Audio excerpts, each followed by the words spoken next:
என்னுடைய முன்னுரையில் என்ன பேசணும் பேசலாம். எங்களுக்கும் அவை தெரியும். ஜனநாயகப்படிதான் நான் பேசுறேன். அளவை நான் நிர்ணயிக்கிறேங்க. நீங்க பேசுங்க. இருங்க சார். நீங்க இருங்க. நீங்க இருங்க. உட்காருப்பா. உட்காருங்க. அவங்கள உட்கார சொல்லுங்க. நம்மள உட்காருங்க. நான் யார பத்தியும் பேசலையே. தப்பு. நீங்க யார பத்தியும் பேசல.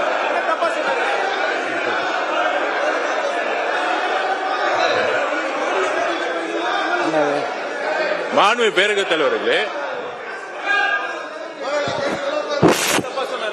உட்காருங்க.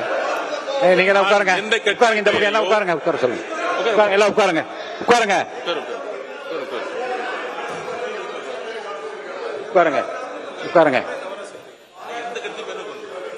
இருங்க. கொஞ்சம் இருங்க. நீங்க உட்காருங்க. நீங்க பேச அனுமதிக்க முடியாது. நீங்க பேசுறது அனுமதிக்க முடியாது. உட்காருங்க.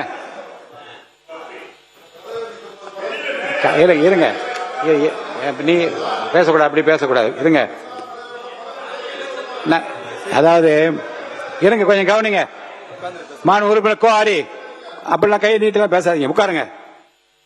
உட்காருங்க. அதெல்லாம் கொடுக்க முடியாது. உட்காருங்க. நீங்க உட்காருங்க.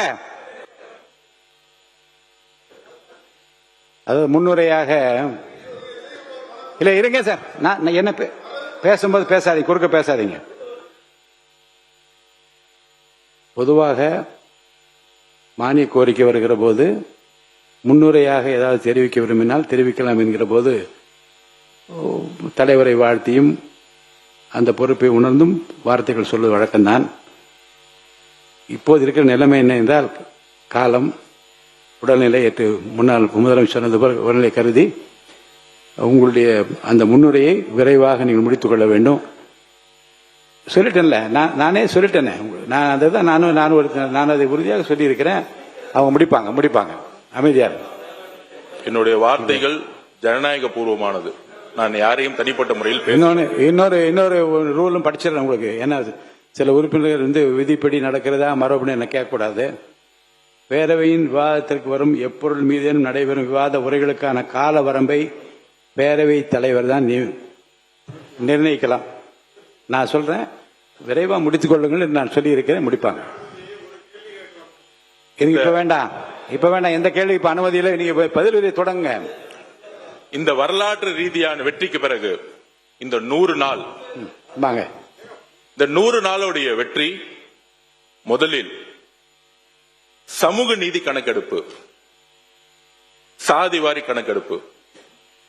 எத்தனையோ கட்சிகள் சமூக நீதி பத்தி பேசினாலும் எங்களுடைய தலைவர் தமிழக மக்களுடைய கனவை நிறைவேற்ற சமூக நீதி கணக்கெடுப்பை அறிவிப்பை வெளியிட்டிருக்கிறார். இது ஒரு வரலாறு. அது மக்கள் தொகை கணக்கெடுப்பு. சமூக நீதி கணக்கெடுப்புக்கும் மக்கள் தொகை கணக்கெடுப்பும் வித்தியாசம் தெரிஞ்சுக்கணும். சட்டமன்ற உறுப்பினர்களே,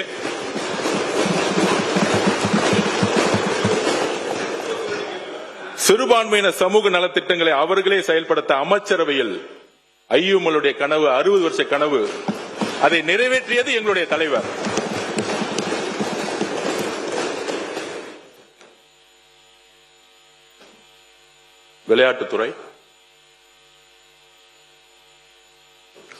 விளையாட்டுத்துறையுடைய மானிய கோரிக்கையான பதில், அனைத்து கட்சியினரும் சட்டமன்ற உறுப்பினர்களும் பல்வேறு கேள்விகளை எழுப்பினார்கள்.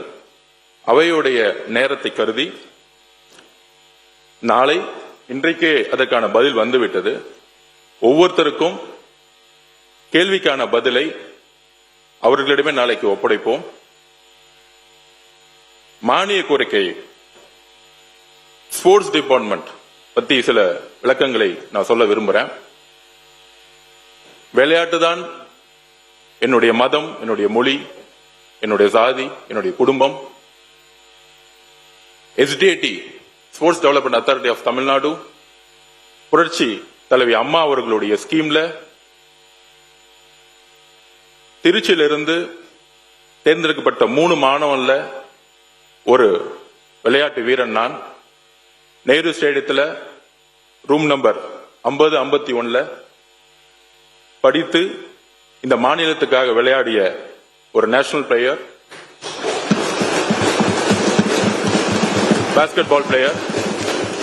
இங்க 3 பாஸ்கெட்பால் பிளேயர் இருக்காங்க. ஒன்னு என்னுடைய நண்பர் நிதியமைச்சர் மரிய வில்சன் அவர்கள். இன்னொருத்தர் யாருன்னா திமுக இருக்கக்கூடிய நேஷனல் பிளேயரா இருந்த பெரியசாமி அண்ணன்.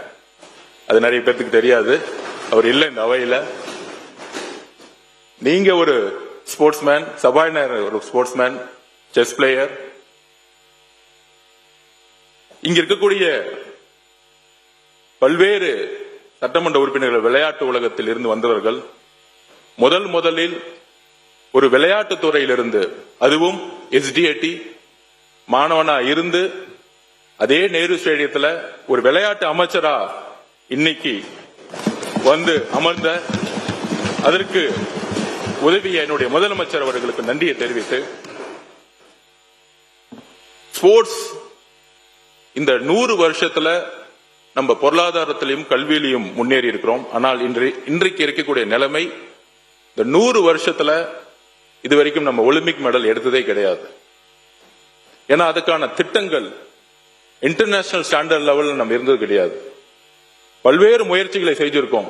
குறிப்பாக 1994 அம்மா அவர்கள் இன்டர்நேஷனல் ஸ்டாண்டர்ட் லெவல்ல அன்னைக்கு சாஃபா டோர்னமெண்ட் நடத்தினாங்க. அதை பேஸ் பண்ணி நேரு ஸ்டேடியமா இருக்கட்டும், வேளச்சேரியில ஸ்விம்மிங் கிரவுண்டா இருக்கட்டும், இன்டர்நேஷனல் ஸ்டாண்டர்ட்ல அப்பதான் கட்டினாங்க. அதுக்கப்புறம் இன்டர்நேஷனல் ஸ்டாண்டர்ட் லெவல்ல நம்ம இன்ஃப்ராஸ்ட்ரக்சர் உருவாக்கல ஸ்போர்ட்ஸ்ல. அப்ப நம்மளுடைய ஸ்போர்ட்ஸ் ஹாஸ்டல் இன்னும் ஒலிம்பிக்கான விளையாட்டு வீரர்களை உருவாக்குவதற்கான ஒரு பொருளாதார திட்டங்களை உருவாக்குனதில்ல. ஏன்னா ஸ்போர்ட்ஸ்ங்கிறது ஒரு ரொம்ப ரொம்ப காஸ்ட்லியான சப்ஜெக்ட். ஒரு ஷூ வாங்கினாலே கிட்டத்தட்ட 15,000 ரூபாய் ஆகும். ஒரு Dress வாங்கணும்னா கிட்டத்தட்ட 15,000 ரூபாய் ஆகும். அப்ப விவசாயிகளா இருக்கக்கூடிய, மீனவர்களா இருக்கக்கூடிய எத்தனையோ ஏழை மக்கள் ஸ்போர்ட்ஸ் சூஸ் பண்ணும் பொழுது அவர்களுக்கான பொருளாதார பலம் இன்டர்நேஷனல் ஸ்டாண்டர்ட் லெவலில் அவங்களால கொண்டு போக முடியாது. ஒரு அரசு வேலை கிடைச்சா போதும் அப்படின்னு, அப்படி ஒரு ஷூ கூட வாங்க முடியாத ஒரு விளையாட்டு விடுதியில் பள்ளியில் படித்த மாணவன் நான். என்னுடைய கோச் தான் எனக்கு முதல் ஷூ வாங்கி கொடுத்தார். அந்த கோச்சுக்கு நான் நன்றி சொல்றேன். பொலிட்டிக்கல் சயின்ஸ் என்னுடைய கனவு படிக்கணும்னு, அப்ப நேரு ஸ்டேடியத்துல எனக்கான அகாமடேஷன் கிடைச்ச பிறகு என்னுடைய கோச், அன்னைக்கு இருந்த மெம்பர் செக்ரட்டரி திரு டேவிதார் IAS நான் இன்னைக்கு நினைவு கொள்றேன். ரொம்ப நேர்மையான அதிகாரி. ஒரு திட்டம் நேர்மையான அதிகாரியும் ஒரு அமைச்சரும் இருந்தால் எப்படி செயல்பட முடியும்னா அதுக்கு ஒரு சிறந்த உதாரணம் நான். அரசு திட்டத்தின் வழியில் படித்த மாணவன் நான். அப்படி நேரு ஸ்டேடியத்தில் இருக்கும் பொழுது மெட்ராஸ் கிறிஸ்டியன் காலேஜில் பொலிட்டிக்கல் சயின்ஸ் எனக்கு ஸ்காலர்ஷிப் கிடைச்சிச்சு. அங்குதான் என்னுடைய அரசியலுக்கான அறிவை வளர்த்த இடம். அங்க இருந்த ப்ரொஃபசர் அலெக்சாண்டர் மந்திரமொழி அவர்களுக்கு நான் நன்றி சொல்றேன். என்னை உருவாக்கியது என்னுடைய ப்ரொஃபசர்ஸ். அப்ப நமக்கான விஷன் என்ன அப்படின்னா,